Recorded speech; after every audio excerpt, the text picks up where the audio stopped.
Good morning. My name is Ariana Rojas. I am from Ecuador. Well, my group and I decided to talk about a very important topic for us because we consider that it's the base of our future economical stable. And our topic is how to save money in college.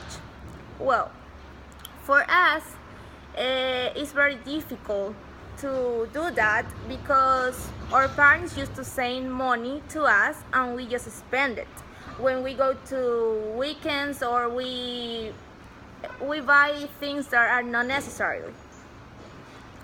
So what we want is that young people learn how to do it, because when we will be a professional, we will working at some job, I don't know, and we won't have money in our bags because we don't have how to save. So I will talk about in this presentation, in the presentation group, about the characteristics of a saving person, because it's very important to know that by the reason that we have to put in practice. We have to put in practice since we are here, because when we grow up it will be more difficult to learn how to do it, because we are like we are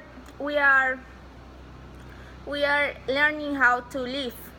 So it's the best time is now. And I consider that this topic will impact in our classmates because we don't used to think in this topic, but it's very relevant for our life. And that is all I have to say. Alright, we'll continue. The topic my group and I choose was how to save money in college. Personally, I believe that this topic is quite relevant for us students because we don't fully control ourselves when we spend our money here at Zamorano or when we go on the weekends. We have to create conscience on students because it's not their money that are spending, it's our parents' money. It's really easy to ask for money when we run out of it, but that's not the point.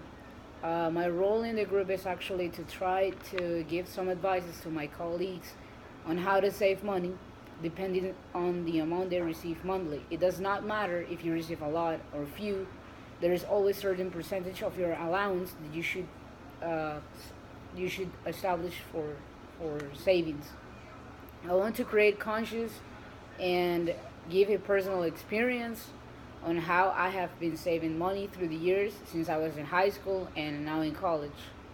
It's not an easy thing to do. There's always temptations, but it's easier when we establish goals and like the reason why we're saving, and that way it makes things easier for us. And also another thing that I consider is that if we don't learn now, the people who will have problems will be our future family, or sons or daughters. They will suffer a lot if we don't know how to do it. And what do you think about your future life? My future life, that it's true what she says. I mean, there's always going to be an emergency, and for example, in Ecuador we had that Earthquake? the earthquake, and I believe that a lot of people were dramatically economically damaged, and for those kinds of emergency that we don't have a say, that's the reason why we should save money. Yes, we have to prevent it. Thanks for your attention. Thank you. Thank you.